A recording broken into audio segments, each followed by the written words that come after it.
Loading.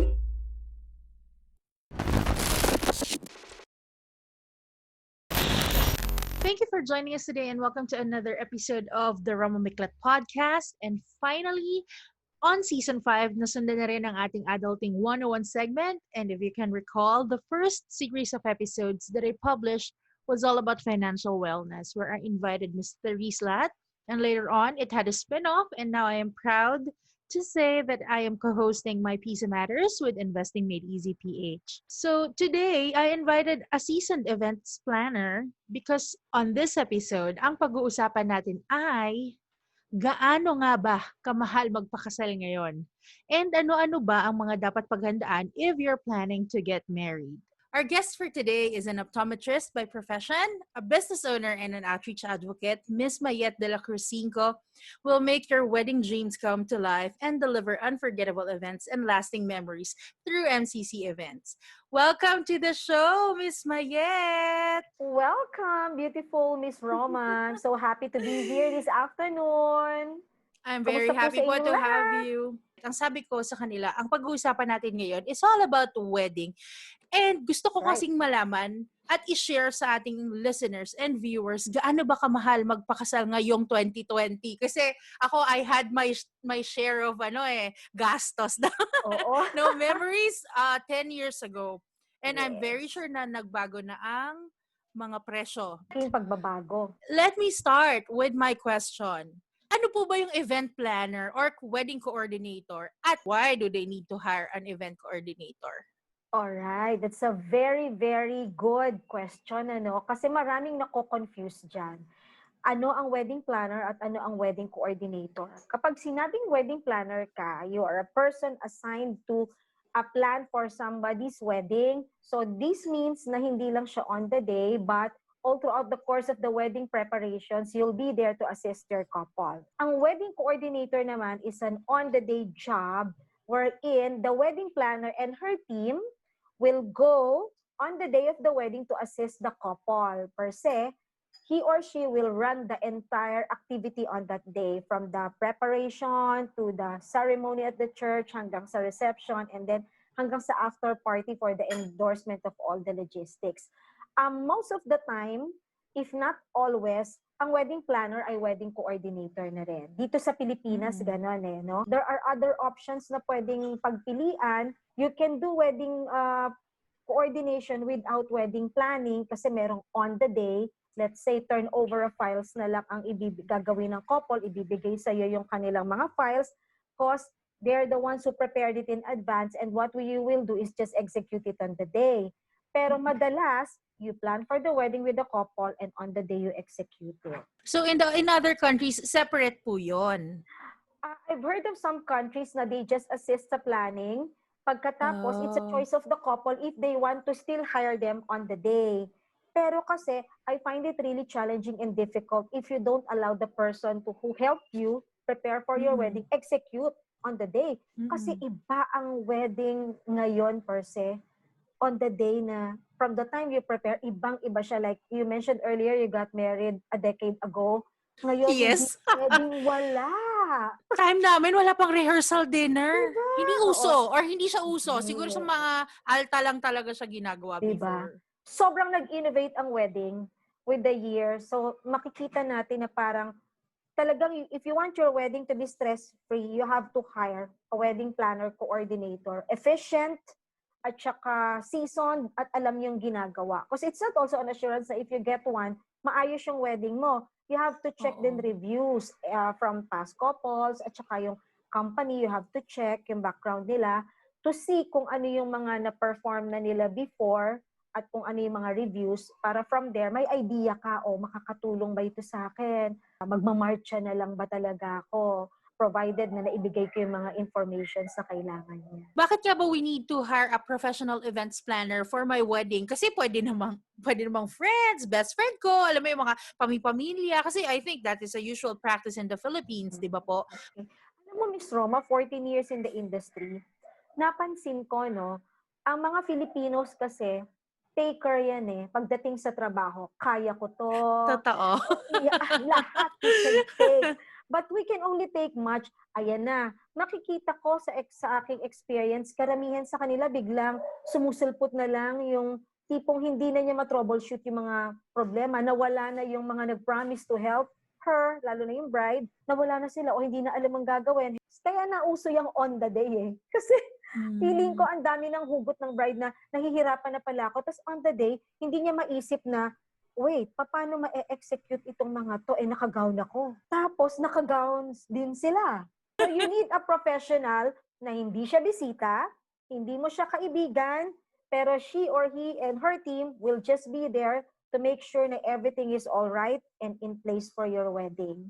Kasi nahahati yung attention at saka yung role kapag kaibigan, kamag-anak, halimbawa, abay na gagawin mong host, magma-mic test pa yan, and all, nasa simbahan, nagpi-picture taking. Although I have stories also na okay naman daw, pero mas makikita mo na fulfilling yung merong wedding planner, coordinator, lalo na on the day, para relax na relax ka talaga, lalo na yung mga family members mo, especially the parents, na nagiging aligaga, instead of, just mingling and, making chika na lang sa kanilang amiga ang dapat goal nila on the day, na force pa sila to work kasi nga, wala silang maasahan. So, very helpful na meron talagang wedding coordinator. Actually, kaya ako rin po gustong bigyang diin itong tanong na yan. It's because, personally, it's one of my regrets when I had my wedding. Talagang kung babalikan ko, I will hire an events planner. Sayang, hindi pa kita kilala nun. Oo nga po. Share ko na lang, guys, ha. Ito, real story talaga to. So, the entire wedding, I prepared everything kasi that time I was not working eh. So I was really from day one up to D-Day, I was preparing everything. And that is so true. It's fulfilling. But eto na, pagdating namin ng reception, sinasalubong ako ng bridesmaids ko. Sabi nila, ate, si ganito napunta sa ganitong table. I was like, oh my God! Problemahin ko pa yan! Papasok na ako dun sa reception. Mali po ang business mo. Talaga, I was like looking for someone to please help me. Can you do this for me? Because eto na ako, papasok na yung bride eh. Sabi, di ba? Oo. And it's instead na mag-e-enjoy ka, medyo may hati pa yung yung attention mo. Oo. Should we hire an events planner bago mag-hire ang couple ng other suppliers? Mas advisable po ba yun? O pwede naman silang like they already have like a couple of suppliers tapos medyo middle part or medyo huli na nila kukunin yung... Ito will depend on the need of the couple. Okay. Natutuwa ako sa story mo kanina kasi sabi mo you're a very hands-on bride. So for those who are hands-on, who are based here, tapos wala naman silang ginagawa, kundi gusto talaga nilang planuhin ng bongga yung wedding nila, then I would suggest na they get the on-the-day coordinator na lang to execute the wedding. Anyway, planchado na naman to, no? Kaya na. Kasi there are 3 options of coordinating services sa MCC, ganon. So for the full coordination, we offer this kapag you are an overseas worker or you are based abroad, and definitely you can come here to do the essential things that you have to do prior to the wedding, like food tasting, detailing with your venue or the other vendors pa, and then church requirements and all. So dapat talaga a full coord ang kuhanin mo na package, no? Plus will help you make recommendations of the different suppliers you need per category, like photographer, videographer, no? Maganda sana itong full coordination kasi na-assist ka rin. So, nape-prevent yung factor na maari kang maloko. Like, we hear nightmare stories na pagkakuha ng payment na wala na. So, with full co-ord, you are protected because an efficient coordinator would always recommend someone na trusted na sa industry. Okay? May pangalan ng na-build maayos. And another thing, ma-assist ka rin with your budget. So we know how much percentage are we giving per category or per suppliers para masabi sa'yo, makapag-isip ka rin kung saan ka pwedeng magdagdag or mag-splurge, saan pwedeng magbawas. Kasi with full coordination, you have everything. It's the wedding worksheet. It's the worksheet per se. Lalamanan mo na lang siya. And then there's partial coordination or the turnover kapag medyo halfway, yun nga, na-stress ka, and feeling mo, hindi mo na siya kayang matutukan, or there are things you really don't know that you need help, that's the time na you turn over 6 months before your wedding day. Tapos yung pag marami kang time, we go for the on the day. So, depende sa need, number 1, ng couple. Number 2, sa budget din nila. Okay? Kasi madalas ang nakikita ko dito, willing mag-adjust sa budget, basta yung mga hindi nila kayang gawin, gagawin talaga ng wedding planner, no, and coordinator on the day. So, nasa yun na lang yan. Pinipresent namin siya, we send and we tell them the difference. We send all 3 packages for them to review and assess which one would fit their need. But, ang bottom line pa rin, kailangan mo talagang kumuha ngayong mga panahon to. Para hindi ka maharash on the day of your wedding. At hanas na hanas yan kapag wala. When they hire you, for example, wedding coordinators, wedding events planner, do they pay you with everything? Like say, full coordination po. Babayaran na nila sa inyo in full or ano po ba yon? Like sila pa rin ang magbabayad isa-isa sa supplier? Okay. Very good question. Kasi dito sa Philippines, we have 2 kinds ng wedding planners eh. May mga wedding planners na talagang wedding planners lang kami. Like we recommend different suppliers, you pay directly to the supplier. Okay? We just assist you when to pay, how much to reserve the slot, and then we give you the calendar when is the next payment due. Okay? Yes. Sa amin naman, sige, you pay a reservation fee and then there's a calendar as to when are you going to pay pa the other remaining balance. Meron ding wedding planners na all-in package. Like, we take care of everything, the photo, the video, the makeup, the gown, and all. So, nakakarga lahat yon sa wedding planner na ito. No? So, doon, depende rin sa arrangement. Like, most of the time, it's 50% of the total wedding cost ang ibinibigay mo para ma-reserve yung slot at ma-reserve yung ibang suppliers. But my stand as a wedding planner is, I'd go for the first. Kasi medyo dangerous yun. I always believe na each person or each business has to have a specialty. If I am a wedding planner, I'll stick to being a wedding planner. At saka mahirap yung accountability mo. Like, if you go on a all-in package, you are accountable to the suppliers na pre-sent mo rin sa couple. With that package, hindi naman malalaman na ng couple ito. The couple has no right to ask the wedding planner, sinong photo ko, sinong video ko, darating na lang yan, or how much are we paying them? Kasi naka-package siya. Dito madalas yung mga nai-scam. Because you pay for everything agad, and then few days before the wedding, hindi mo na makontak. Lalo na kapag provincial wedding na nakikita natin yung mga viral stories nila na walang parang bula ang mga pinagkakitaan kasi hindi na mahanap. So ako, I would still suggest or highly recommend na you get a wedding planner who would assist you in your planning, would recommend suppliers, pagkatapos magbabayad ka diretso sa suppliers mo. In that way, may transparency sa inyong dalawa. Diba? Yung couple at saka yung wedding planner coordinator. Kasi minsan depende rin sa sa clients, may gusto, talagang wala na silang iniintindi and they don't even look at yung details ng package, 'di ba? Oo. Pwede naman yung wala kang iniintindi and yet you book the right suppliers. Kasi iba yung binigay ko sa iyo lahat ng pera ko, bahala ka na diyan. Ganon. Medyo dangerous yun. Like, you wouldn't know kung sino ang kukunin ko. Kasi ang goal mo lang naman magkaroon ng photo, video, makeup artist, gown on the day. Diba? Medyo bumababa yung standard natin doon. Yeah. Kasi nga, compared sa nakita mo talaga itong supplier na to, nalaman mo yung gawa niya, na-check mo prior to the wedding, diba? At nakausap mo.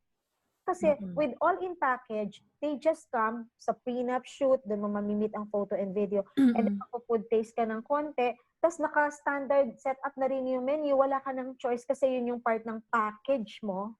Diba? Compared sa you individually handpick your suppliers as recommended by your wedding planners, mas malawak, mas extensive yung pwedeng mangyari na para mas maganda pa yung planning na gusto mo. Sa wedding coordination, kasama na ba yung damit ng couple or talagang si couple na bahala doon? Okay. If it's under full coordination, your wedding planner should recommend kung sino yung designer na gagawa as per your budget na dineclare, okay? And then we'll give Okay. you the fitting schedule, the measurement date, kung kailan ito. So, maa-assist ka talaga. Okay? With, on the day, hindi na. Ikaw ang pumili nito. Again, we go back to marami akong oras. So, madadalaw ko lahat yan, madivisit ko and Yeah. everything. So, nandiyan na yan. What are the common things that a couple should prepare when planning their wedding? Number one, kasi you have, like, we get several inquiries, lalo na ngayon, na very uncertain ng mga bagay-bagay. Like, hi, I would like to inquire about for my wedding, blah, blah, blah. Ang unang kailangan namin malaman would be your date. Yung iba, I would like to reserve, my wedding will be in May. May kalabuan kapag walang date. Kasi maaring, definitely I will not disclose anything yet because I still have to check my calendar if it's still open. Yes. So, ang halaga na meron kang date, no, na dinicide ninyo, okay? And yung kung saan ang venue mo, saan ang simbahan, may simbahan at o kaya meron ka ng reception. Sa full coordination, pwedeng wala ka pang church, wala ka pang reception because your wedding planner will assist you on that. But the date, you have to decide kung kailan ito. Yeah. Yes, okay? yes. Another thing na hindi mo pwedeng makalimutan would be the documents you have to process. Alright? Especially if it's going to be a Catholic wedding, because sa Catholic wedding, napakarami mong ipe-prepare. You miss one document, you miss the wedding.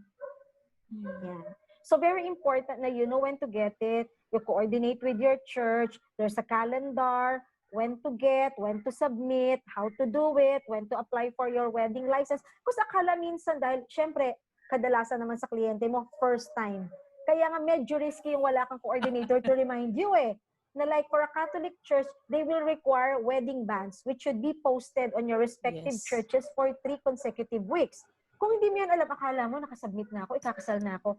You miss the bands, you miss the wedding. At kung mali ang pangalan or may mali sa spelling, you still have to make the necessary, correction for it. You go to the chancery, magpapanotaryo ka, especially if you're overseas or if you're marrying a foreigner, may mga kailangan ka pang i-report ng wedding sa inyong embassy or sa consul.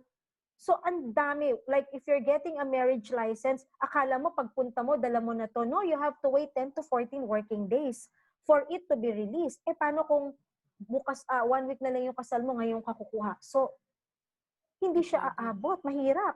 Mas stress ka. So, ideally po, Miss Mayette, like, if they will plan their wedding, a year would be enough? With the current trend, 2019, ending 2019, starting 2020, before the pandemic, yes. Because number one, bukod doon, yung church. There are churches na sobrang bilis mabook and they accept booking 2 years in advance. So by the time na you are inquiring, hindi mo alam na nakabook na nito at ang dami nang nauna sa'yo. Yes. Cathedral, San Agustin Church, yan yung mga mabibentang simbahan. Yes. And then you regret or you end up getting the remaining time slot which is 6 p.m. or 8 a.m. morning. So if you really want to reserve, like gusto mo talaga yung church na yun, bantayan mo na yan. Okay? So doon pa lang, kaya 1 year planning is very, very important. Sana ideally, that's my suggestion. At saka ang sad naman nun if you will get it just because yun na lang yung available times. Kasi if a-factor in mo ang traffic sa Pilipinas. Exactly. And then yung layo ng iyong reception. Yes. Gaano katagal, di ba? Yung mga guests din, yung proximity nila sa area. Plus, let's say if you're getting married on a Sunday pa, ta 6 p.m. So, ang isip ng bisita mo, Lunes, may pasok ako bukas. So, you end up half of the program after dining time, goodbye na yung mga Lalayas yan. na sila. If you will advise po for our couples, ano yung ideal day na ikakasal sila? Depende sa call ng couple. I had one couple, sabi nila, I want to get married on a Monday because I wanna test kung sino talaga yung magli-leave at pupunta sa wedding ko. Pa rin ang trip nitong couple na to. Diba? Nilunisan ng mga kaibigan at ang family members. Meron namang, kasi if it's a weekday, mas mababa ang rate. Even sa reception venue, okay. Weekend has a special rate mas mataas And if you're getting married in December, nanego talaga yan. Malalakas ang loob ng mga suppliers niyan dahil agawan sa date So for me, the most ideal would be Friday and Saturday. Yung tipong, kahit let's party all night. Bukas matutulog lang ako, hindi ako gigisingin. Di ba? Same with Saturday. Sunday is maganda rin, although yun nga, medyo nakakondition na, especially if it's in the evening, ang isip ng tao dito na, tomorrow I have work, so let's go home early, or yung mga bata nagawa by assignment, lalo na kapag may family or hindi kasama yung mga anak, and then malayo yung uuwian, ganun. So, weekend, Friday, Saturday, for me is perfect. I had a wedding na ang church namin is in Quezon City and our reception is in Tagaytay. Imagine. But we have 100 guests who confirmed and 100 came sa Tagaytay. I think it's more on your relationship and your connection to your guests. Okay? Na alam mong kahit saan ka pumunta, hindi ka iiwan because they're committed to be with you on that day. And it's a weekday. Speaking of confirmation, effective po ba ang RSVP sa Pilipinas? At least for the Filipinos. Napakagandang question. Hindi pa tayo masyadong magaling sa RSVP. Siguro because we don't understand the concept na if it's RSVP, you have to confirm your reservation to the couple or the wedding planner. Yes. Dito kasi spoiled ang bisita. At kami pa ang tumatawag, kami pa ang nagtatanong if they're coming or not.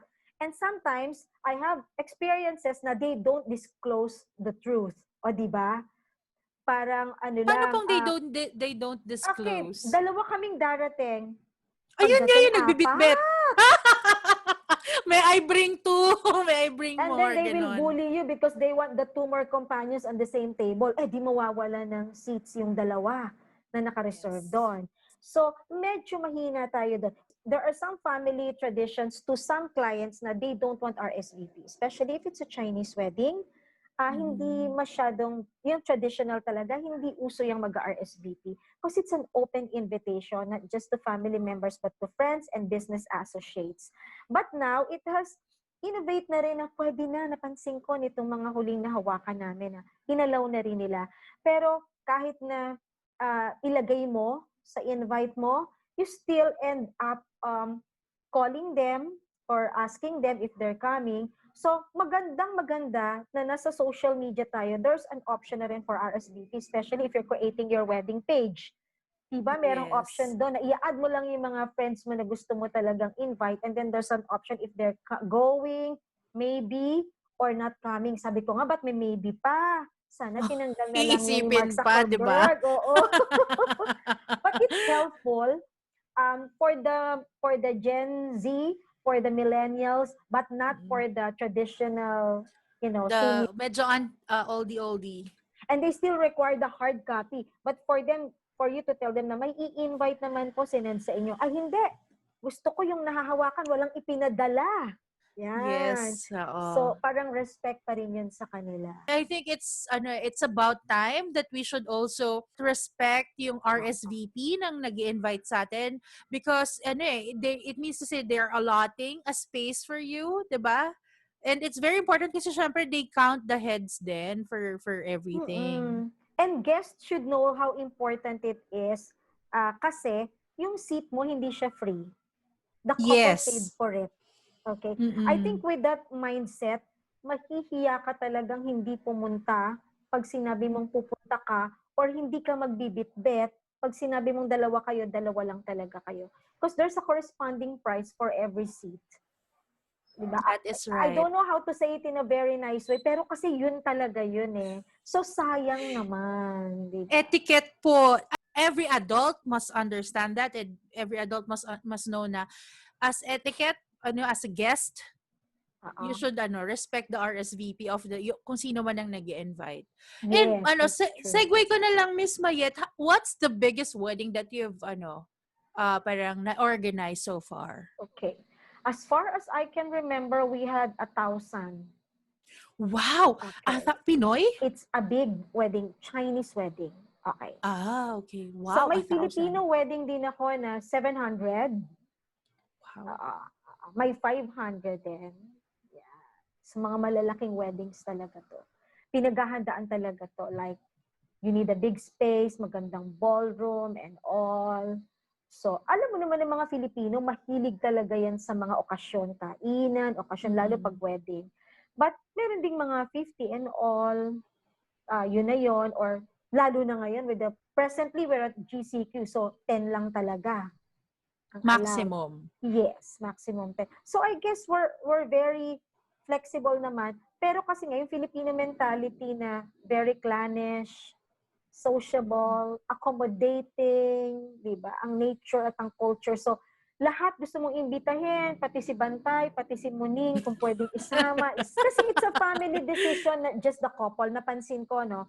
Yung parents here, may say sila pagdating sa wedding. Per se, it's a pride for them to see their children, di ba na, nagpakasal ang anak ko, or sa magandang simbahan. And then, you don't always get to wear gowns and, socialize for a day. So, malaking bagay talaga yun. Ano yung sabihin nating most common rookie mistake ng couple kapag nagpaplano sila sa wedding? Can you just give maybe one or two? Okay. Na minsan na hindi nila naiisip, ay, hindi pala, pwede palang iba gawin, or like, hindi nila actually naaalala at all. And that's why they should hire, they should get help from professionals. Nakakatuwa, ito maaring simple to some, pero ang dalas, ito pag napapag-usapan namin sa workshop as we run through wedding preps, ito yung hindi talaga naiisip. There's bridal car, pero madalas si groom, wala. Diba? Hindi maisip na saan ako sasakay. I had one groom, sabi niya, oo nga, no, hindi ko naisip. Magagrab ako? Sabi ko, ano ka? Padala express? Because sometimes hindi niya mapapansin yung ganoon na, oo nga, wala pala akong sasakyan. It's funny, but it's very important on the day. Because the groom leaves ahead of the bride. Okay? Yes. And sometimes, if you don't prepare about it, sa akin ka na lang sumakay, or kanino ka na lang sasabit, buti kung merong mag-o-offer na gano'n. So, lagi namin sinasama sa worksheet namin yan. Number 1, kailangan may masakyan ka rin. Tsaka ready ka rin, fresh ka din, you and your family, pareho rin kasi yun. Kasi napaisip tuloy ako, Miss Mayette. Diba? Napaisip ko tuloy, saan nga ba sumakay yung asawa ko? Hindi ko malalang na nasa listahan ko yan. I had the bridal car, but oo nga. Diba? Oo, tama. Kasi focus nga naman nasa bride. Number 2 would be the wedding timeline for the preparation. Okay. Like if you're getting married 2 p.m. here, okay, linawin natin ng 2 p.m. sa Filipino. 2 p.m. ba humahangos akong dumadating at doon palang nagsusuot ng barong kung ninong ako? Or 2 p.m. ba yung nasa harap na ako dahil misa na? Okay. So there has to be a timeline on the day. Like what time will the makeup artist arrive? The coordinators will arrive. What time is the shoot time? What time do we leave the hotel? What time is the processional, the bridal walk, the mass proper, the picture taking, and all. So imagine if you don't have a wedding coordinator, to make sure that we are on track. Ang mga churches kasi dito mahigpit sa oras. If it's 2 p.m., 1:30 is the assembly. May mga churches pa na 1 hour before the wedding, you should be there. So, madalas nakakalimutan yun ng couple ang sinasabi sa guest, 2 o'clock, punta kayo, 2. Magugulat ka 2 p.m., wala pa si ganito, wala pa si ganyan, magtatawag. Nasaan na kayo? Bakit wala pa kayo? Sabi 2. Ang 2 natin, 2:30. Yes. So you have to have that timeline on the day. And especially kasi sa amin, we really text blast all the entourage members and the suppliers about the timeline. Like what time you should be at the hotel if you're a bridesmaid and your makeup will be done by the makeup artist. Where should you go sa inyong room number sa ang hotel ito? At what time dapat naman na nasa church na? Especially if you're a church reader, hindi ka hihintayin ng misa para sa first and second reading. If you're a commentator, if you're a singer and all. So, magandang yon, nakakalimutan yung timeline. Kasi nga, naiintindihan naman natin, get so overwhelmed and all. You think you have all the time during the preps to shoot pa ng shoot, wala na pala yung oras mo sa misa. So, ang laking bagay na meron noon. So, ito yung talagang tingin ko nakakalimutan madalas. At saka may mga in between dramas yan. Yes. To be honest. Lalo pag marami kang gustong gawin. Like, nauso yung second look. Like, long hair muna tayo sa church ceremony, and then sa reception, I want to cut my hair short. Wow! Look. Timeline mo yan. Diba? Nauso yun eh. May ganun ka, ma? Yes. May ganun ka? Yes. I had several weddings na ang bride ko ay nagpagupit, or there's one couple na pareho sila, nag-second look talaga on the day of the wedding. So, ang ganda na naka-timeline ito. And you also tell your couple naman kung possible ba ito or hindi. Because sometimes, there's just so many ideas na you have to tell them, you bring them to reality. Kasi Kasi parang ang feel ko daming you want, nakikita po sa social media, sa yes, celebrities, ang daming ek-ek. I mean, sorry for the word, pero nung araw kasi, totoo. talagang nung araw naman ako. Pero Oh. before kasi, wala niyan. 'Di ba? I Hindi, got hindi married yan 23 years part. ago, wala talaga niyan. Walang photoshoot, pinahiga, pinadapa ka lang sa kama, hinawakan mo yung invitation mo, yung sapatos mo. Hindi ko rin alam ba't pinahawakan sa akin. Pinaikot ako, pag ikot ko, nakagaw na ako, parang dar na lang. Oo. Ganon. No Ganun bridesmaids nung in the 90s eh. hotel. Kami lang parents, ako, o tas sakay na tayo, halika na. Ganon. Now it's different. But then again, there's another scenario. Given the present pandemic, iba na naman ang eksena natin ngayon. Nakailang weddings na po kayo after the pandemic? We still had one wedding before the lockdown eh. So March 14, may wedding pa kami. March 15 was the lockdown. So yun yung huli namin na marami. And then we went back lang this August. Okay. Eto, sunod-sunod na naman tayo. So when we went back in August, iba na talaga siya. Like, play by ear kasi ang scenario dito. You have to know about the government guidelines, quarantine guidelines. Per particular time na ibibigay nila. We are presently on a GCQ, diba? General quarantine ngayon eh, hanggang September 30. So meaning to say, it's 10%, 10 persons lang ang allowed sa church. And then after this, we'll have the MGCQ, which would give you 50% of the total venue capacity, pwede na. Okay? If So, ever na mag-full, yes, na if alam mo yun, they ever will na, not declare correct. GCQ. Provided that you still practice social distancing and there are protocols and guidelines na binigay naman under the Bayanihan Law, CIATF, na kailangan mong sundin.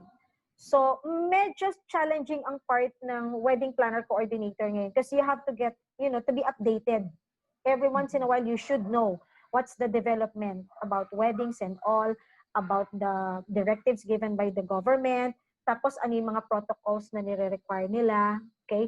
Kasi kailangan mo mag-provide ng mga health declaration form, kukuha ka na ng temperatures. We made a lot of investment also as far So, as... nadagdagan ng work nyo aside from the Yes. coordination. Yeah. Yes. Kaya when brides tell us kung bakit ganun pa rin yung rate, hindi nagbago, we tell them, maraming kailangan gawin, plus maraming kailangan i-provide. Like disinfectant, alcohol, face shield, face mask, you need to have thermal scanner, meron ka acrylic divider and all. No, wala naman dati. But ngayon you have to provide. You have to buy PPEs, diba? So, nagbago siya in a way na nadagdagan yung trabaho.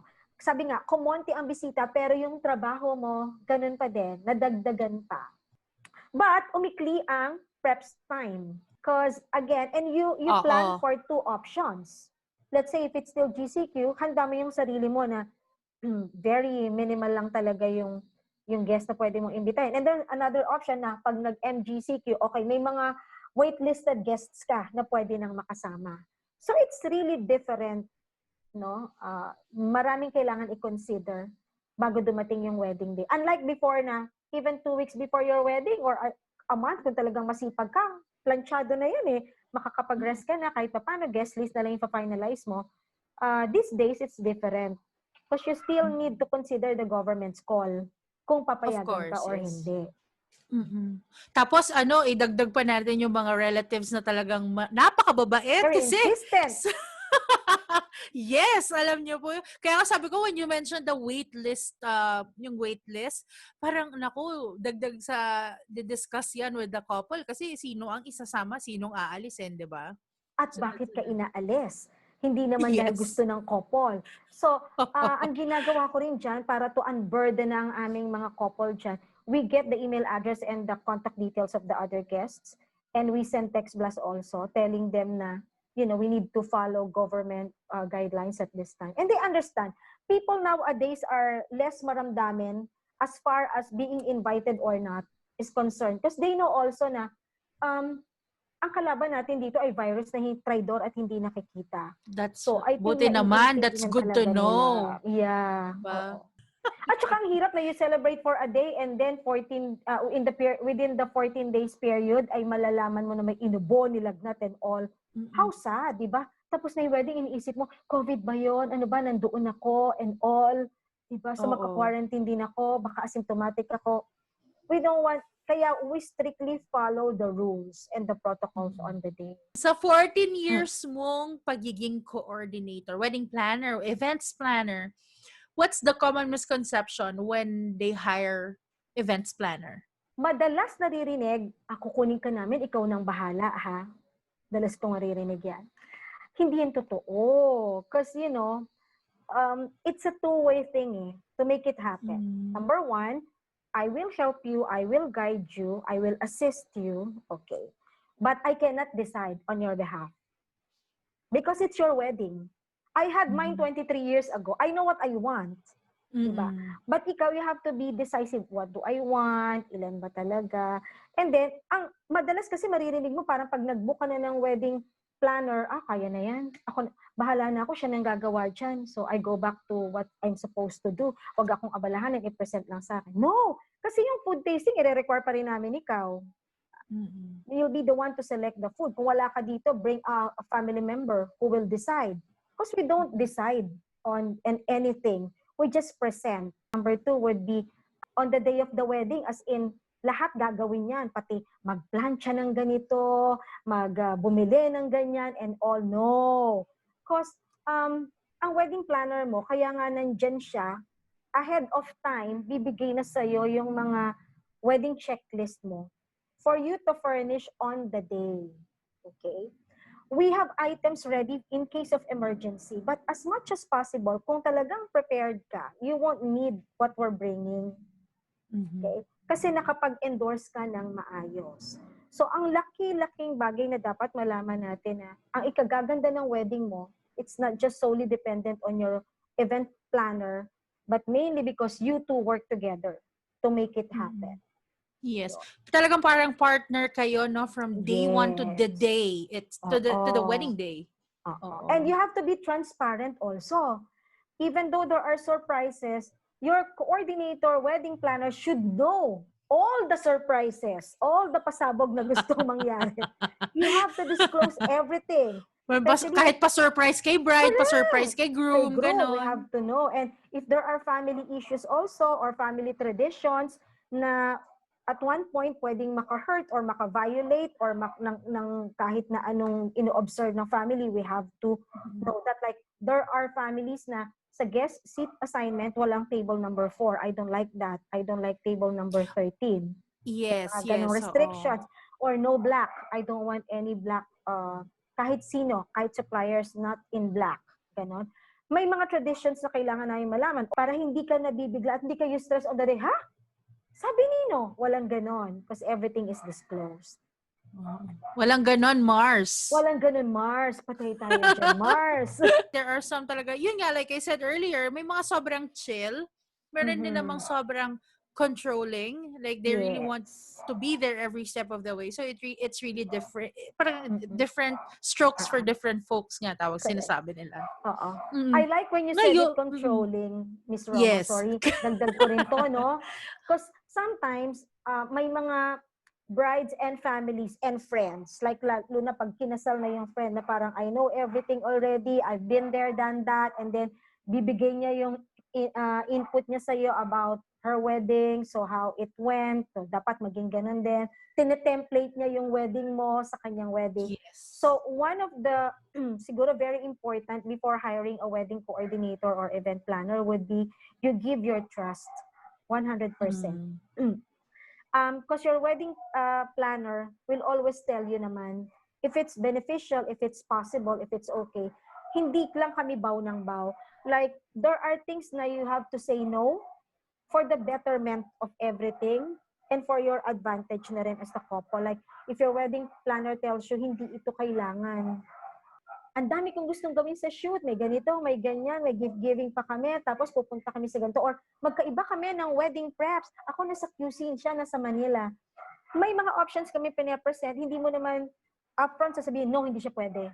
But we give them a preview of what's going to happen if you do this. Like, okay, if you're going to do this, ito ang pwedeng mangyari ha.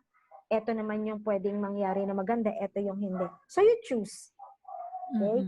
May mga ganun. So you trust your wedding planners kasi your friend na gustong magbigay sa iyo ng input at magsabi ng mga yung wedding niya ang binasihan niya. Sa amin kasi hundreds of weddings na ang nakita namin. So mako-compare mo talaga siya. And ang hirap pag walang trust. Ang Yes, of hirap. course. Sobrang hirap. So dapat talaga number 1 magtiwala ka sa wedding planner. And that's why you only get the experience. Hindi naman sa pag-ano, pero kasi syempre, the sum or the amount that you pay for them is also not, kumbaga hindi siya maliit. So if you really want that's something na right. hindi naman masasayang yung pera mo and kumbaga value for money and all, Yeah. I think it's best to get yung medyo seasoned na or marami ng experience when it comes to handling, events and weddings, 'di ba? Yun ang maganda ngayon kasi we have social media. Isang click lang, kita mo na ang mga reviews. Alam mo Yes. na, di ba? So at least may idea ka, hindi ka nangangapa during my time. Walang ganun. Parang, walang ganun, Mars talaga. Bahala ka. Kasi ang konti-konti that time ng mga wedding planners. Compare now na ang dami, but still, you have to do your research. Kasi ayun nga, ang dami. So, sino ba Yes. sa kanila? O yung kailangan ko?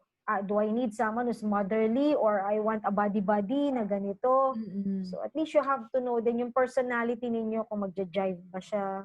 Ngayon, Miss Mayette, how much should I prepare? Ito na tayo.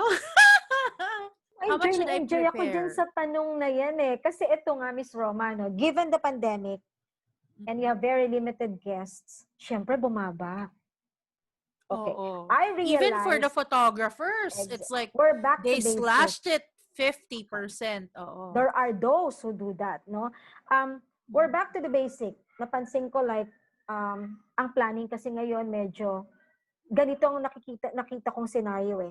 I'll have the preps and I'll have the church ceremony and then I'll just send off yung mga snack packs or food after the ceremony and then we'll just have the reception later on when COVID is not as active as now na. Hindi mo rin mapipigil yan mag-celebrate eh. Tsaka there are still people who want to, their friends to come or their friends to be there and celebrate with them although it's not possible anymore. So, kahit sa reception man lang, we'll just show them the wedding film siguro sa day ng reception para at least nakita nila what happened few months ago na wala sila doon. And then, we'll continue with the reception. So, mas mababa na ito. Yung before kasi, the pandemic, alam mo ang budget, wala talaga siyang masasabi na standard na ito eh. Number 1, depende talaga yan sa mapagkasunduan ng couple. Like, are we willing to spend this much? Or are we budgetarian couple na will stick to our budget? Depende rin kasi sa priorities mo. Like, ako, gusto ko food. Ayoko tumatayo yung mga friends ko sa buffet, so I want a sit down.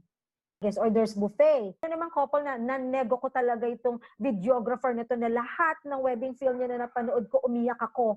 So kahit kasing taas ng langit ang presyo niya, I'll go for him. Pero Yes. namang, I want to be the most beautiful on the day at saka for the rest of my life, yun yung pinakamaganda kong mukha. So I'll splurge on the makeup artist. Alright? Meron namang, ako gusto ko talaga yung hahawiin ko silang lahat pagpasok ko. So, mag-i-invest sa magandang gown. And there are those who splurge on all.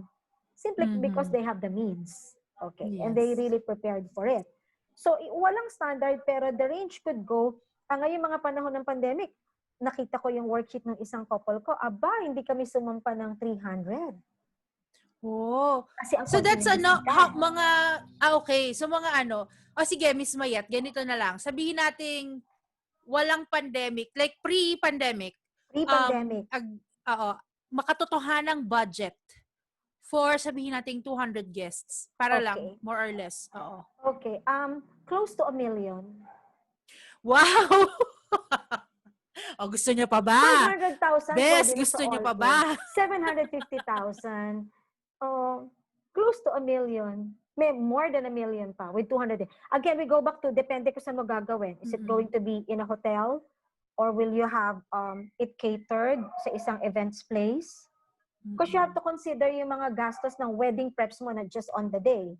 You have to go on meetings, you have to process this, may prenup ka pa, and all. Okay. So, paghandaan mo nang hindi ka nag-iisip. Okay. May mga couples naman na, okay lang, pagdating naman ng wedding, may pera tayo. Okay ha? As per Roma, you got married a decade ago. I got married 23 years ago.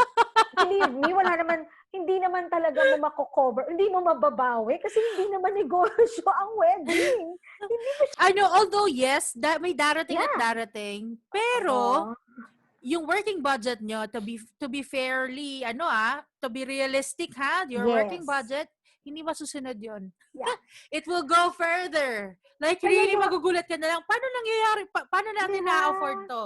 Before, I used to tell my couples, lagyan nyo ng 10 to 20% leeway ang budget Yes, nyo. buffer. Ngayon, Yeah. parang gusto kong lagyan nyo pa ng 30 to 50% kung kaya nyo, go. Kasi, like, may pumasok, nagsabi, ay, maganda yung ganito. And then, you're the type na, ay, gusto ko nga yan. So, ang ganda rin ng meron kang wedding planner na aawat ka sa mga, spur of the moment decisions mo na, gusto ko pala to bigla. Gusto mo, kailangan mo ba? Or, yung Miss Mayette, ano yun? Fireworks. Yeah. Which is sobrang mahal, di ba? Oo. Well, depende kasi yan sa venue at depende rin sa theme. Okay. I would understand kung kailangan nito. Although, you have to consider din yung mga, kasi if you have fireworks, you need to get permit from the city kung saan mo ito ikakasa. Gagawin. Yes. Kasi kukuha ka ng permit and all, or yung supplier mo, siya na ang bahala dito. But medyo, alam mo na, we want to be environment friendly as much as possible. So, uso na rin yung mga computerized ngayon, naka-digital na siya, yung fireworks, ang ganda rin. But then nga, if it's not, to some, it's a priority. I had one couple, fairy tale ang aming team, nanego, kailangan may fireworks, ibigay. Kasi hodang sumakay ka pa sa karwahing kalabasa, kung fairy tale talaga at meron yan. Oo. So, wala talagang pwedeng sabihin natin na mali ito or tama ito and all. Again, we go back to your budget. Speaking of budget, it's also realistic to know na, again, you don't have to break the bank for your wedding. Kasi real life happens the day after your wedding. I tell that to my couple, kahit na ako'y wedding planner. Sabi ko, I was once a bride. So, ang sarap gumising kinabukasan na, may pera pa tayo. Hindi tayo baon sa utang. Because in the past, hindi ko sinasabing hindi ito nangyayari, inaasahan pa sa mga balances with other suppliers yung makukuha on the day.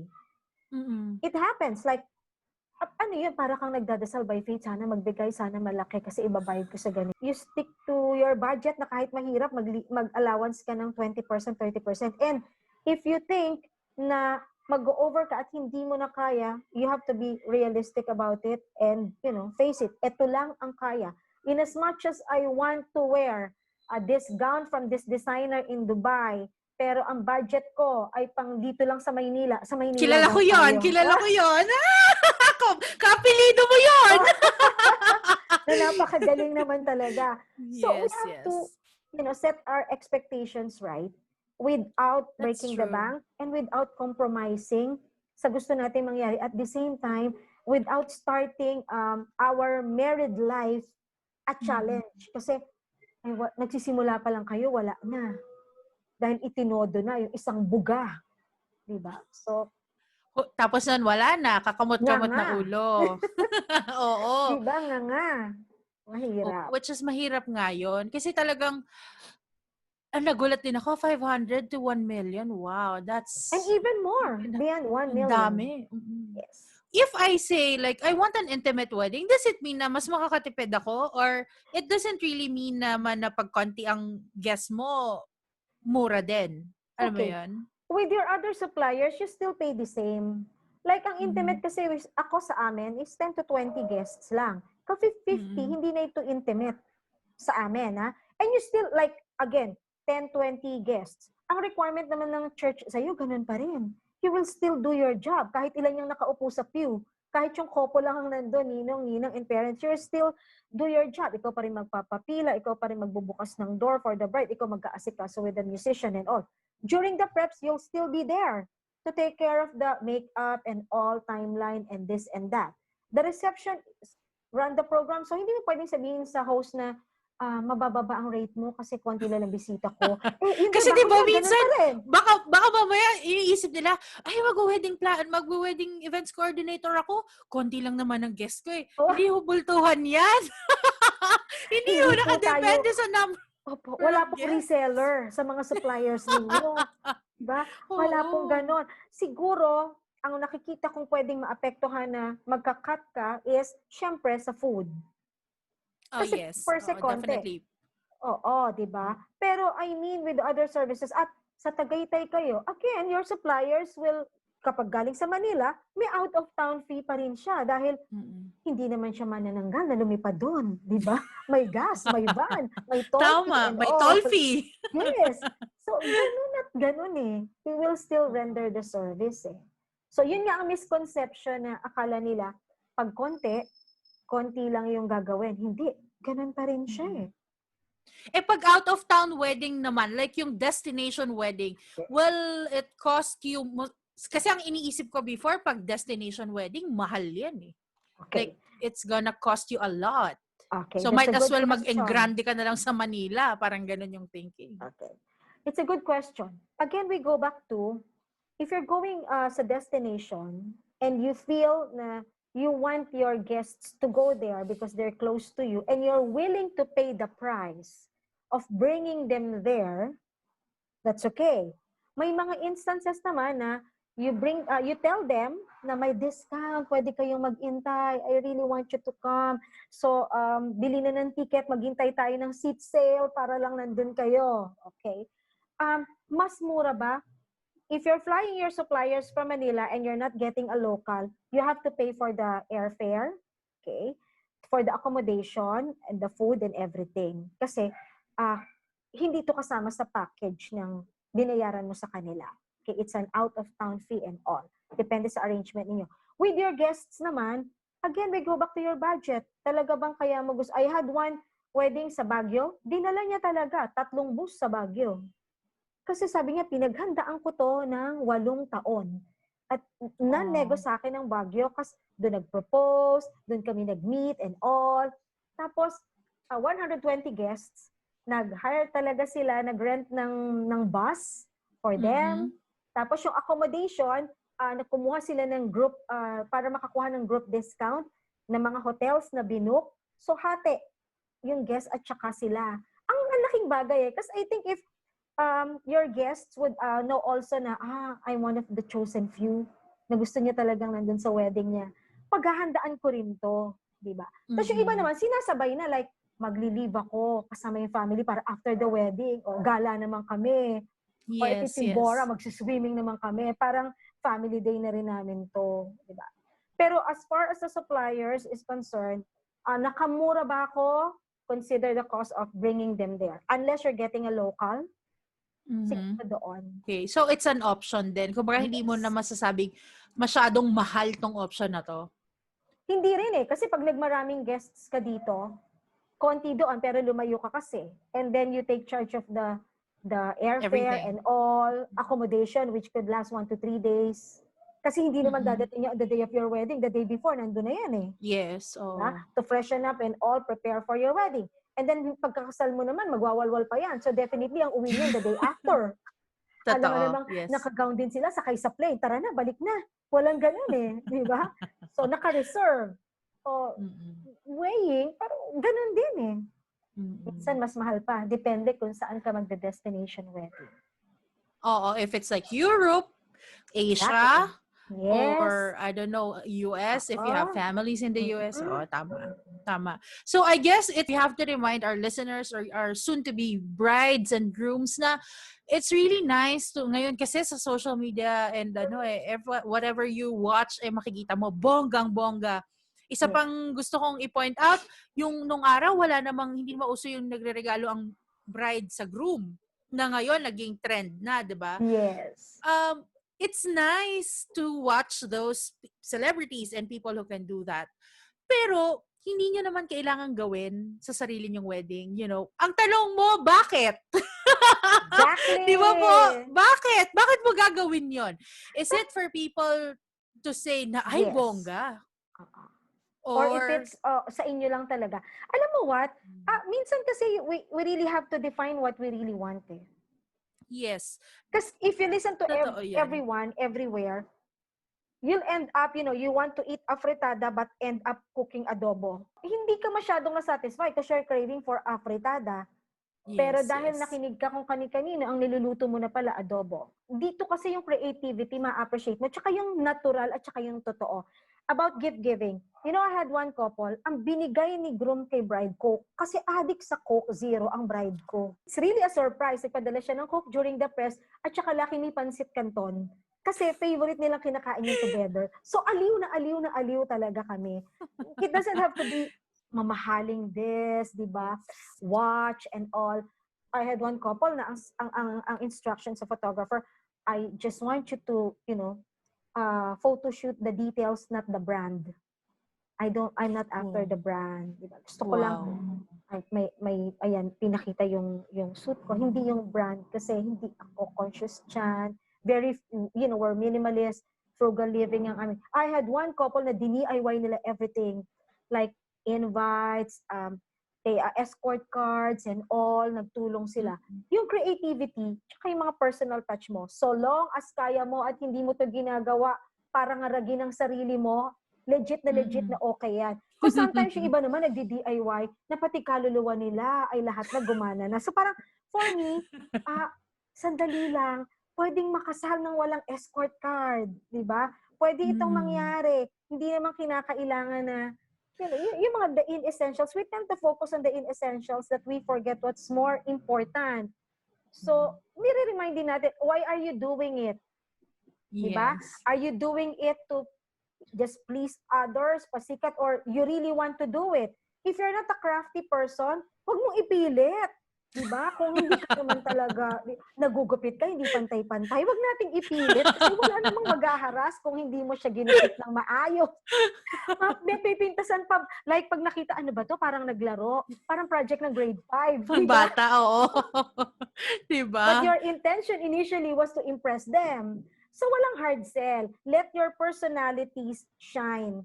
Because it's very important that your guest would see you and your personality on the day because it's your wedding.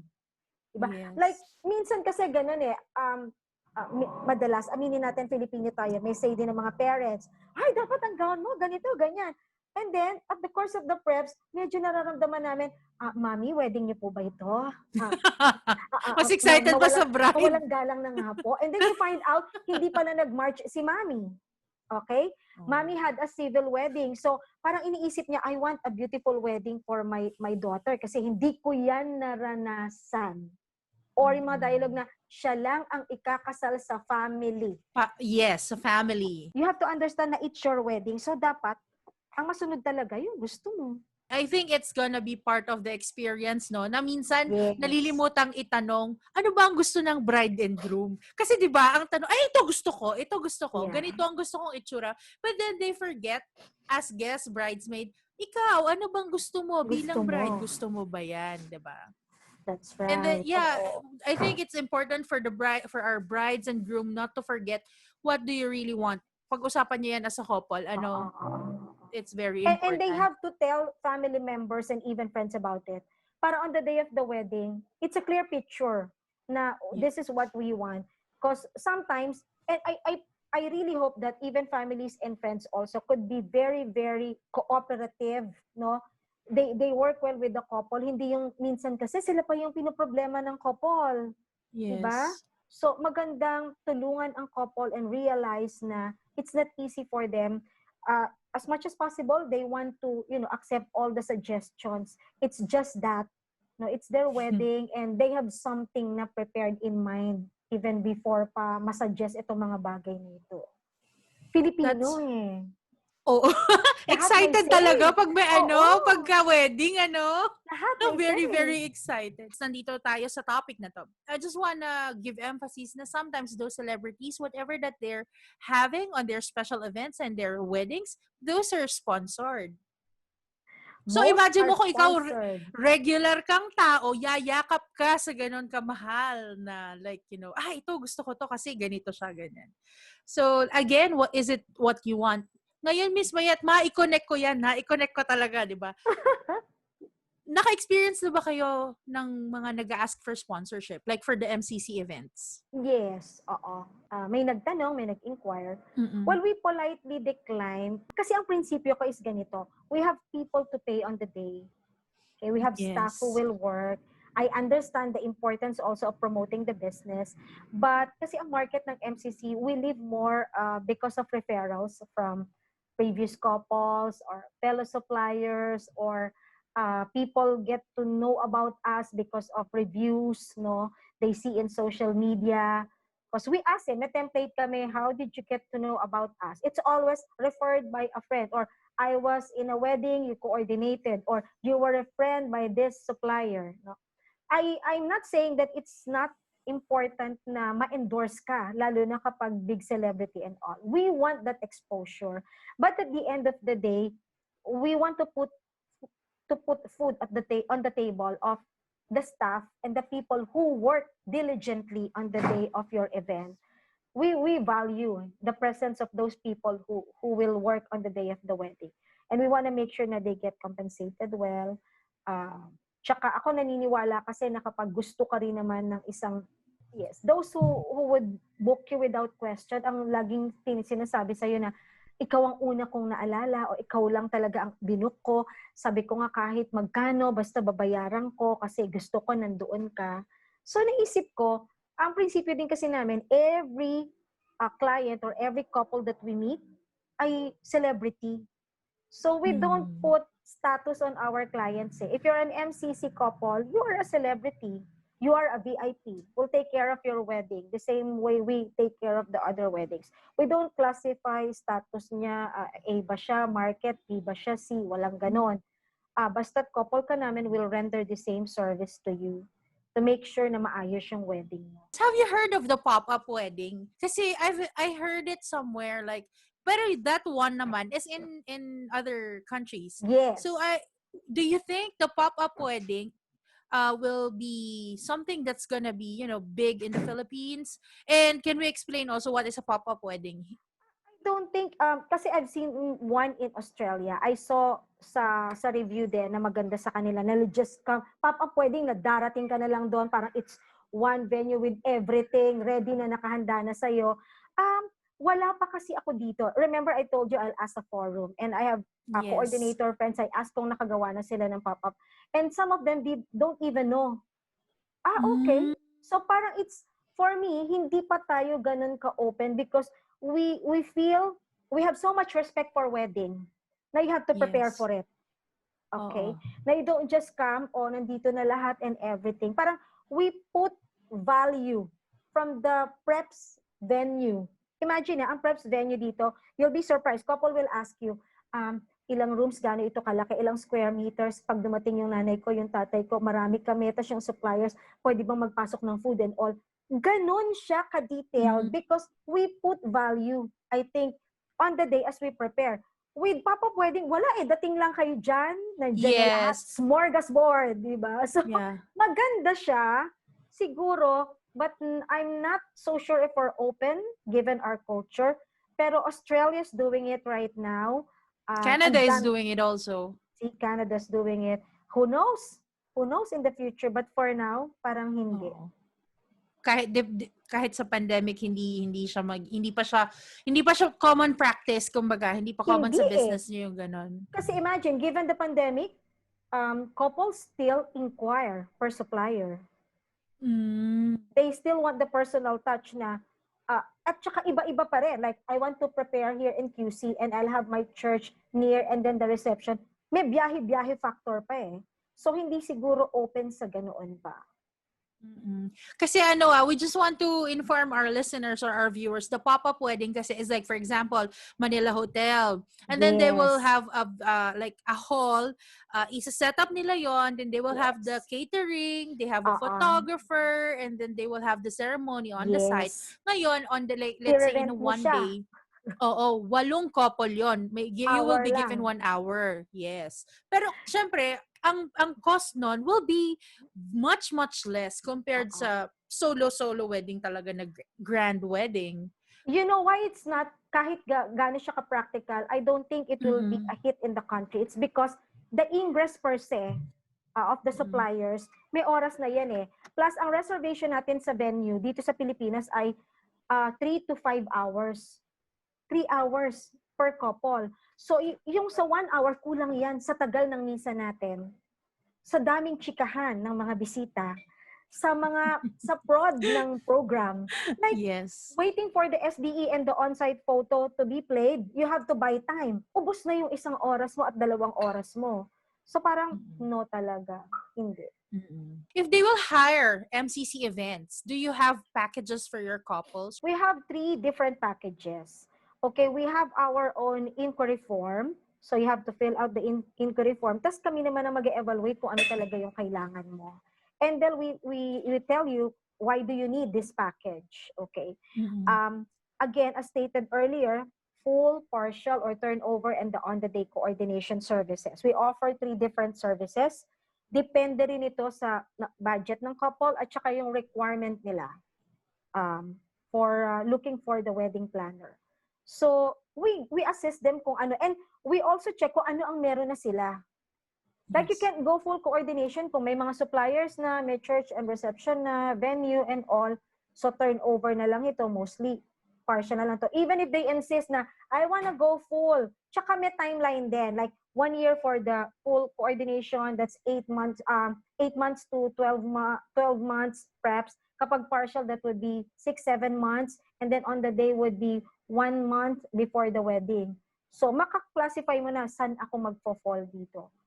So, may mga freebies din naman siya per different packages na kailangan gusto nilang piliin. So if you guys would like to check or would like to inquire, i-message lang kayo sa MCC events. So ngayon, Miss Mayette, how do they get in touch? Should they want to hire MCC events? Can you invite them to follow you or kung may website kayo? Yes po. O if you're planning to get married, pandemic man or walang pandemic season, we're open na to, we're doing our business now. We're back to business and thankfully, we have options naman. May bago kami ngayon. This is the temporary, normal, intimate wedding package. For those who are getting married na 10 to 20 guests lang, we have a special customized package for you. You can visit our page sa Facebook. That's MCC Events by Mayette Cinco. Or you can email us sa mcc.event03@yahoo.com or you can text us or call us at 0926-658-4402. All right. Thank you so much, Miss Mayette. And before we officially Thank you, Miss close Roma. this episode, what would you like to say to our listeners or dun sa mga soon-to-be grooms and brides na nagpaplano magpakasal? Okay. Sa mga magpapakasal, ang advice ko lang ay isa. Okay? This is your wedding. We have to prepare so as not to repair on the day of the wedding. Lalo na given the pandemic, sobrang we're back to basic. Let's focus on what's important.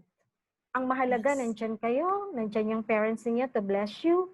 Everything else, kahit wala, okay na yan. Basta you prepare at sigurado kayo na you're decided to get married, you want this date, and then go for it. Hire a wedding planner who would assist you and help you para maiwasan ang mga stress on the day of your wedding. All right. Thank you so much, Miss Mayette. The Roma Miclat podcast show is really thankful to have you. And Thank you hindi ko na also. talaga maitago ang excitement ko for this because this is the second episode po for my Adulting 101. Wow! Thank you very much po, Miss Mayette. And I hope that you had a wonderful time and marami kayong natutunan when it comes to preparing and understanding the things that you have to know when you're preparing your wedding. This is another episode of the Roma Miclat podcast. Please don't forget to follow me on Spotify, Apple, YouTube, and Facebook. And until our next episode, bye!